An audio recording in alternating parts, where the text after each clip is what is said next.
And in most cases, celebrities are divulging a lot of juicy information because they're with other celebrities. And so they feel real comfortable being around these other celebrities, and they feel like they're shooting the shit.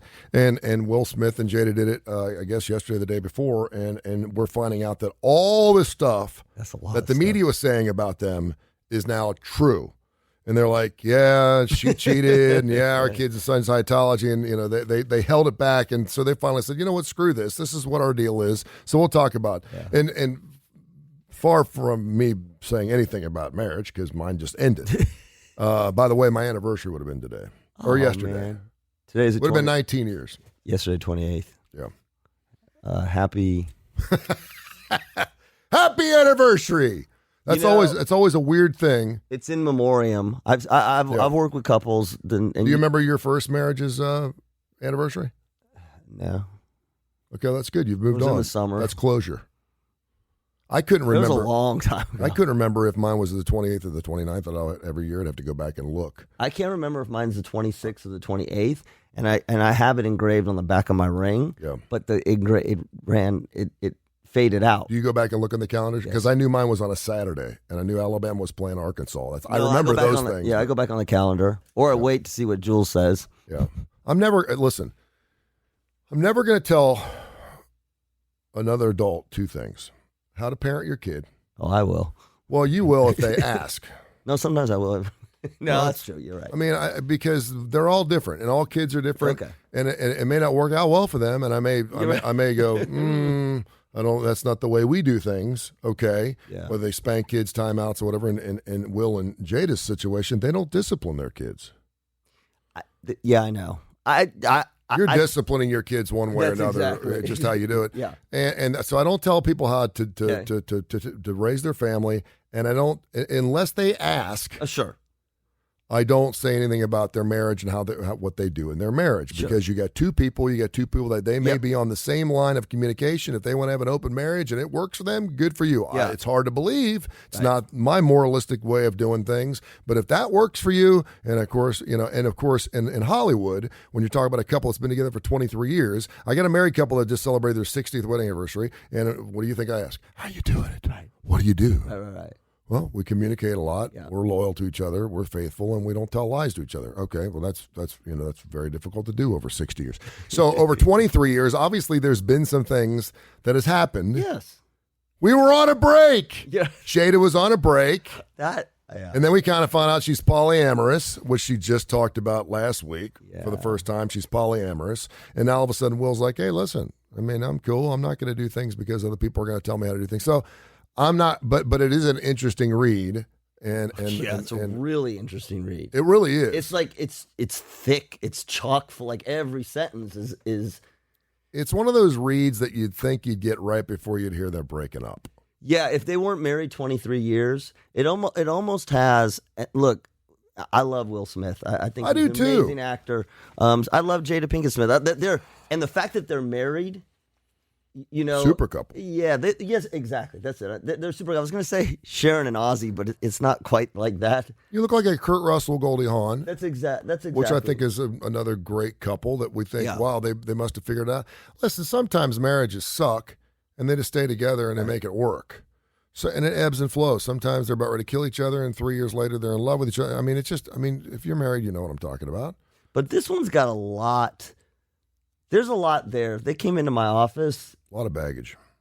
I'd love to hear. I don't know how much baggage. It's just a lot of stuff. I don't even know if Misty Smith can handle this one. Well, but it's not. It's intimacy, but it's not just intimacy. There's just the Scientology and the way that they raise their kids, and the polyamorous, and his fantasy about a harem. But you know what? At the same time, when you read the article, and this is what's great about them, they're smart. They're very savvy about this. They throw stuff out there that's not true. Yeah. But like if you read it, like he talked about his fantasy of a harem. Mm-hmm. Okay, and he mentions women by name. Halle Berry. But okay, so on the one, who wouldn't want Halle Berry in their harem? Right. On the one hand, you can go, "Oh my God!" Look. On the other hand, come on. If I talked about a harem, I could name people. But there's not too many people because Will Smith could actually have a harem if he wanted one. There's not too many couples that could say things like that and it not hurt someone's feelings. Yeah. because when you're married, Yeah. the first thing I thought is like, why are you guys married? Now, maybe they got married and they're married, so there's no reason to go back to just dating or being in a relationship and being life partners. But when you get married, I don't know. My moralistic. Well, you got to throw that out of the way because you do if you're that couple. No, but I think people can have. I mean, I know that people can have different interpretations of morals. I am. There are no. No, I am. No, there's different. There are different interpretations, but morals are morals. Yeah, there's right and there's wrong. No, not on everything. Yeah, there is. No, so give me an example. Go cheating. What does a moral? What if just by the word cheating itself? Okay, so it's betrayal. Wrong. Betrayal. Another one. Look it up in the dictionary. It's wrong. But how do you define it? Well, you can make that really easy. If it pisses off or disappoints or hurts the person that you're betraying, then it can be considered immoral. Yes. So, but morals have flexibility to them because it's the intent. Well, it's a whole narrative, right? Yeah. It's like it's soaking.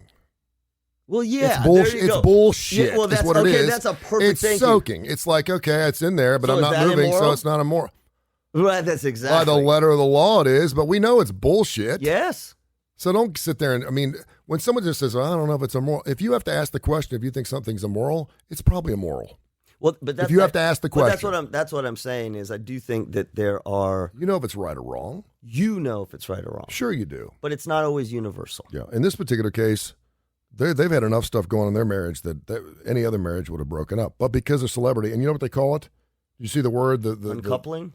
Relational perfection. Oh, yes. That is the new Hollywood relational. Now everyone's talking about relational. That we should get Dr. Misty Smith on to talk about relational You want to perfection. talk about bullshit? Relational, anything that says perfection. No, but anything that says perfection is, yeah. There's nothing perfect. There's only one thing that's perfect in this world. But when they talk about you can strive for. It's like they're creating a new gender or something. Well, but it's also a rebranding of something. It's a rebranding of nothingness, right? Of course, it's relational perfection. But again, if it works for them, right? Yes. And listen, there's no marriage that's perfect. There's no marriage that doesn't go through really rocky times or challenges. I can only think of a couple of people that have been married for a long period of time where, quite frankly, they just never had really big, bad arguments. And I'm kind of like, and they're old. Well, and that's arguments. Or arguments or dissension or unfaithfulness or betrayal or cheating that I know of. And they'll tell you that, and you're like, marriage is flipping hard. It is. It's really hard. And listen, that's the other thing. Every marriage, every set of people, maybe as boring as you may be, you come to the table before your marriage and in your marriage with all kinds of things that are a little spicy. Spicy. Yeah. And it could be as spicy as or as least spicy as when we were 20, we got in a shouting match, a terrible shout. So what I'm saying is that you look at these couple, you look at any couple, not a Hollywood couple, look at any couple.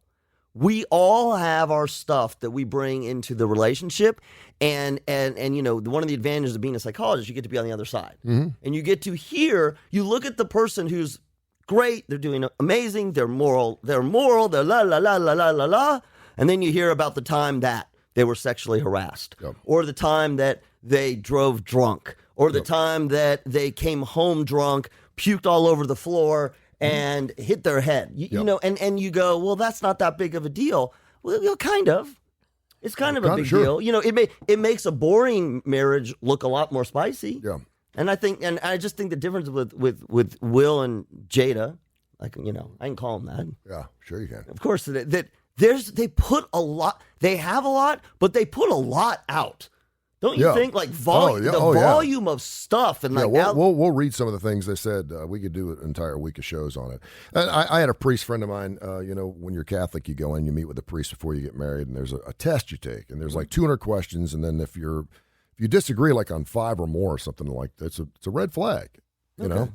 And one's like, if you caught your spouse cheating, would you leave the marriage, or what would you do, and blah blah blah. So if you've got like 10 or more things that you don't agree on, you have to sit down and start hashing it out. And that's what you need to do, because when you're in love and you get married, it's like, Right. oh, we'll work through it. It's no problem. I'd never do that to you. Well, I got news for you. Life changes. It throws all kinds of curves at you. You create all kinds of chaos of your own, And so this couple came in and they'd been together for like 6 months. They wanted to get married. And he's like, how often do you argue? We've never had an argument. Man, we see eye to eye. And he's like, then I'm never marrying you two. Yeah. I'm not going to do it, because if you haven't had, and I think a lot of people, guys in particular, and and I am as guilty as the next guy. I'm a non-confrontational kind of guy. You know that about me. Yeah. And I am willing to shelf something that, even if it hurts my feelings, maybe I was the one that was wrong in the particular situation. Okay. I will avoid confrontation. And what that does is it builds up resentment over a period of time, because I'm like, is this really worth an argument? Is this really worth? And the thing is when you get married, that's what marriage, that you go through a lot of those things. And again, whenever you have those challenges, those arguments, rights, wrongs, it should be able to be talked out, debated, and make your marriage stronger. Yes. As long as it I think doesn't the happen problem- I again. think A lot of people just totally avoid things, and they think things are going to work their way out. And the more we're together, the more we're going to have more in common. And it's just going to, all those little things are, and it's not. And you can make an argument that I bet you 95% of all marriages end because death of 1,000 cuts. It always is. I mean, there's always that. Occasionally, it is it's a betrayal. Well, it's sure. a cheating. But yeah. And the words we choose to define how we work through problems in a relationship are super important, because you're using, and you use the priest, argument. Argument has this really negative, connotation. We never argue. Oh, well, then you're not ready to. You're not necessarily. And the reason I say that is, and I'm a big, we never have disagreements. We're always, never and always. We're never in disagreement. We always are on the same page. That's okay. You don't need to have arguments in a marriage. You don't need to have arguments. And if I'm defining arguments, yelling, heated, you can have disagreements that are passionate. Yeah. But the idea behind a relationship is a good relationship. Arguments are a transgression, right? Dealing with conflict is how you're supposed. We got to talk it out. I can be upset. You can be upset. The argument is we slipped up. Yeah. Oh, damn. We got into an argument. If you avoid all conflict and you don't confront the conflict, then you're dealing with you're living in a fantasy world, and that's when the resentment builds up. Absolutely. And I think, and it doesn't just happen in relationships, in marriage. It happens. This is the number one thing that drives relationships of any kind apart. Business relationships, sports relationships, intimate relationships, is people don't like conflict, and the way they treat conflict, there's two buckets that they typically fall into. One, non-confrontational. Yeah.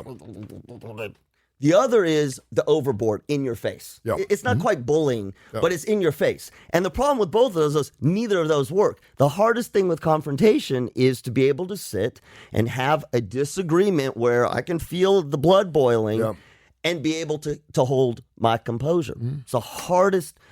It ruins every single relationship because we don't practice it, and we're so afraid of it because it feels so bad that we just go other ways. The resentment bucket is certainly something that, I mean, we all have it. We all have resentments over things. Man, when it starts building up over a period of time, there's not enough good stuff to take care of the resentment. I mean, you've got to speak it out because it doesn't go away. It's like clogged arteries. Yeah. That's the way I think about it. Resentment's like clogged arteries, right? It just continues to build on each other, and it gets like sludge. It's a great analogy. And then at some point, you have the relationship heart attack. And you need a stent. That's going to therapy. Which is a marriage counselor. This is great. You go to therapy. And otherwise, you have a relationship heart attack and you die. The marriage stent.